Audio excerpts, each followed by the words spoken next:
প্রাচীন জনপদ কুমিল্লা। এ জেলার সাথে ভারতের দীর্ঘ সীমান্ত।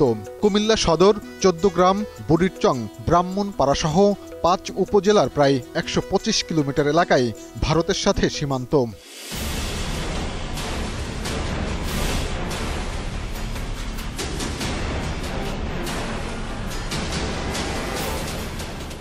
সীমান্ত এলাকায় দিন দিন বাড়ছে চোরাচালান, বাড়ছে মাদকসেবীর সংখ্যাও।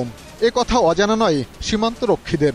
বিজিবির পরিসংখ্যানই বলছে, গত বছরের তুলনায় এ বছরের 10 মাসে চোরাকারবারির সংখ্যা বেড়েছে। শুধু মাদকই নয়, বিভিন্ন পণ্যের চোরাচালান, ছিনতাই, অপহরণ, চাঁদাবাজি সহ নানা অপরাধও বাড়ছে সীমান্ত এলাকায়। আইন শৃঙ্খলা বাহিনীর কিছু সদস্যের যোগ সাজসেই এসব ঘটছে বলে অভিযোগ স্থানীয়দের।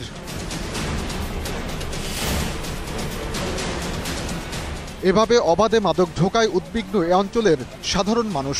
তারা বলছেন, মাদকের ছোবলে দিন দিন যুব সমাজ ধ্বংস হয়ে যাচ্ছে।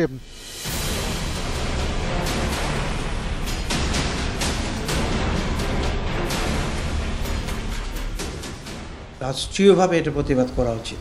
আমরা বলি যে বিজেপি অতন্ত প্রহরী, আমরা মাদকতে প্রবেশ করছি, অতন্ত প্রহরী তো হলো না।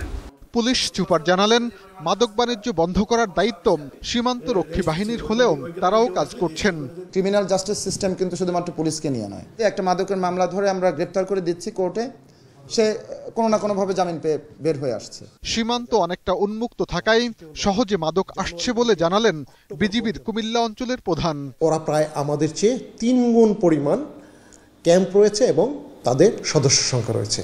এর মধ্যেই বিজিবি সদস্যরা যতদূর সম্ভব সীমান্ত চোরাচালান এবং বিশেষ করে মাদকদ্রব্য যাতে আসতে না পারে সে বিষয়ে কার্যক্রম গ্রহণ করছে। জনসাধারণের মধ্যে মাদকের ভয়াবহতা সম্পর্কে গণজাগরণ সৃষ্টি করা না গেলে মরণ নেশা মাদকের ছোবল থেকে যুব সমাজকে রক্ষা করা সম্ভব নয় বলেও মনে করেন কুমিল্লার মানুষ। সাইদুল ইসলাম, 21 টেলিভিশন, কুমিল্লা।